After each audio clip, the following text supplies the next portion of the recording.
ಒಂದೆಡೆ ಕೆಪಿಸಿಸಿ ಅಧ್ಯಕ್ಷ ಪಟ್ಟ ಕಸಿದುಕೊಳ್ಳಲು ಸರ್ಕಸ್ ನಡೀತಾ ಇದ್ರೆ, ಇತ್ತ ಡಿಸಿಎಂ ಡಿಕೆ ಶಿವಕುಮಾರ್ ಟ್ವೀಟ್ ರಾಜಕೀಯ ವಲಯದಲ್ಲಿ ಸಂಚಲನವನ್ನ ಉಂಟು ಮಾಡಿದೆ. ಎಕ್ಸ್ ಖಾತೆಯಲ್ಲಿ ಮಾರ್ಮಿಕವಾಗಿ ಬರೆದುಕೊಂಡಿರುವ ಡಿಕೆಶಿ ಪ್ರಯತ್ನ ವಿಫಲ ಆಗಬಹುದು, ಆದರೆ ಪ್ರಾರ್ಥನೆಗೆ ಗೆಲುವು ನಿಶ್ಚಿತ ಅಂತ ಹೇಳಿದ್ದಾರೆ.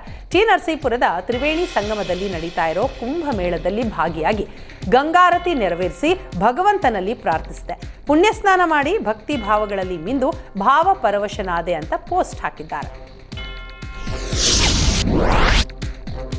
ಕಾಂಗ್ರೆಸ್ನಲ್ಲಿ ಅಸಮಾಧಾನ ಮುಂದುವರೆದಿರೋ ಬಗ್ಗೆ ಎಚ್.ಸಿ. ಬಾಲಕೃಷ್ಣ ಪ್ರತಿಕ್ರಿಯಿಸಿದ್ದು, ಕಾಂಗ್ರೆಸ್ನಲ್ಲಿ ಅಸಮಾಧಾನ ಇದೆ, ಬಿಜೆಪಿಯಲ್ಲಿ ಸಮಾಧಾನ ಇದೆಯಾ ಅಂತ ಪ್ರಶ್ನಿಸಿದ್ರು.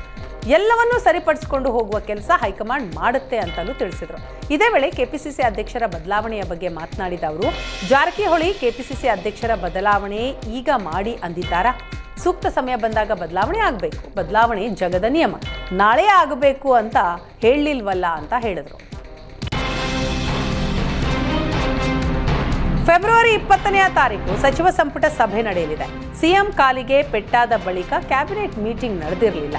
ಚಾಮರಾಜನಗರ ಜಿಲ್ಲೆಯ ಮಲೆ ಮಹದೇಶ್ವರ ಬೆಟ್ಟದಲ್ಲಿ ನಿಗದಿಯಾಗಿದ್ದ ರಾಜ್ಯ ಸಚಿವ ಸಂಪುಟ ಸಭೆಯನ್ನ ಮುಂದೂಡಲಾಗಿತ್ತು.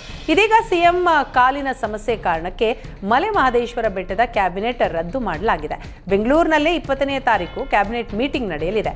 ಕಳೆದ ಜನವರಿಯಲ್ಲಿ 30ರಂದು ನಡೆದ ಕ್ಯಾಬಿನೆಟ್ ಸಭೆಯ ಬಳಿಕ ನಡೆಯುವ ಸಭೆ ಇದಾಗಿದೆ.